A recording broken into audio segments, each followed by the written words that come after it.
Hey skiers, I'm Jeff from skiessentials.com. Welcome to our 2025 ski test. Today we're talking about the Atomic Bent 110. Great ski. It isn't like the type of ski that has universal appeal. It is more the type of ski that's going to work for a certain type of skier looking to do a certain type of thing on skis. You definitely can put some people on this ski and they'll feel a little bit out of place. On the other hand, you can put somebody like me on it and I'm going to have a tremendously good time. So it's certainly not a bad ski, not by any means. It is just, it's pretty unique and it's designed for a certain application. It is back for 2025 without any changes. The 100 and the 120 do change. This 110 stays the same. It is very similar overall to the 120, little bit narrower here at 110, obviously. And the 110 also has a slightly softer flex pattern, especially compared to the new 2025 120. And really, that soft flex pattern combined with the amount of both tip and tail rocker and the fact that you do have more centered mount points on this ski than, say, most 110 underfoot skis, that's where you're finding some limitations. If you're putting a truly directional skier on it, especially a bigger skier, they might find that they push through the shovel a little bit, maybe particularly in soft snow. But a lighter weight skier and or somebody with a freestyle background with that kind of more playful mindset, they are going to absolutely love it. Pretty simple construction in these skis, pretty much just a light wood core. The theme or the key here is that they mill it to the right thickness in different portions of the ski to achieve the flex pattern that they want. But yeah, overall, there's nothing crazy going on in here. Probably the most interesting part of this ski's construction is the beveling, the horizon tech in both the tips and tails. That's found on all the bent skis. It's also found in the shovels of Mavericks and Mavens. So it is a proven construction technique and technology piece for Atomic. Just gives the skis an awesome feel in how they interact with soft snow. Just kind of increases the maneuverability overall. This is the 180 centimeter length, and we are just over 1,800 grams. So pretty darn lightweight. Not the lightest skis in the world, but really all of Atomic skis, especially their non-system, their flat skis, they're all pretty light. So that's a commendable accomplishment for Atomic. And then I mentioned the flex pattern. It's definitely on the softer side of the spectrum. Yes, you can find softer skis out there, but there aren't that many.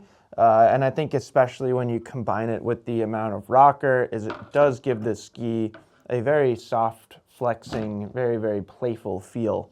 So taking a look at the rocker profile here, there is a lot of tip and tail rocker. Not quite as much as the 120, but not far off either. And then there is some camber underfoot as well. Which helps. You know, you need a little bit to push against. You need a little bit to give the ski some energy for popping off natural hits and stuff like that. One thing I wanted to point out that I did kind of allude to earlier, this is a more centered factory recommended mount point than you would see on a lot of powder skis. So this is really inspired by, say, twin tip park skis, but kind of applied to more of a powder ski here.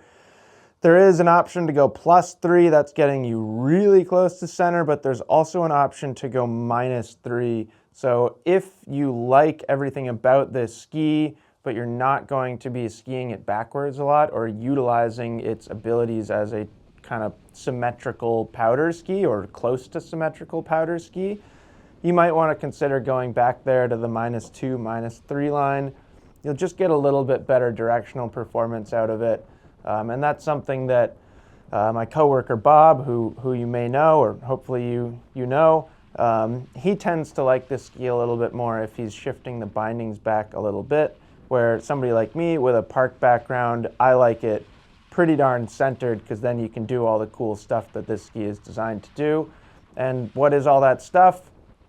All the kind of modern free-ridey, free ski stuff that you see some of the best skiers in the world do in soft snow. So nose butters, tail butters, big slashy, drifty turns, backcountry jumps, little backcountry jibs and stuff like that. It's truly designed to be creative in natural environments, in soft snow situations, and it's so good in that regard.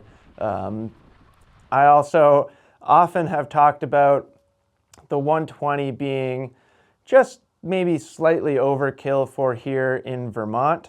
This 110 to me is sort of like the East Coast bent Chetler 120. It doesn't have Chetler in the name, but the performance really is not that much different, even compared to the changes in that new ski.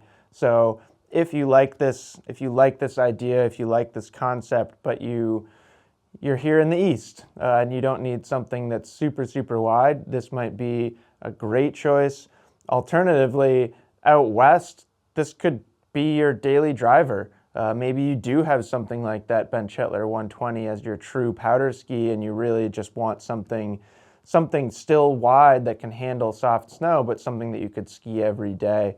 Then I think this would be a great option for that as well. So yeah, super playful, super fun to ski. Definitely lacks some directional stability if you're really looking to charge. Not the most responsive on a groomer or anything like that. You know, if you skied it back to back to like a Maverick 88 Ti on a groomer, it would leave a little bit to be desired, so to speak. But that's really not its intention. It's designed to be super fun and super playful in soft snow. So that's it. That is the Bent 110 from Atomic. Let us know if you have any questions about it, and we will see you out there on the slopes.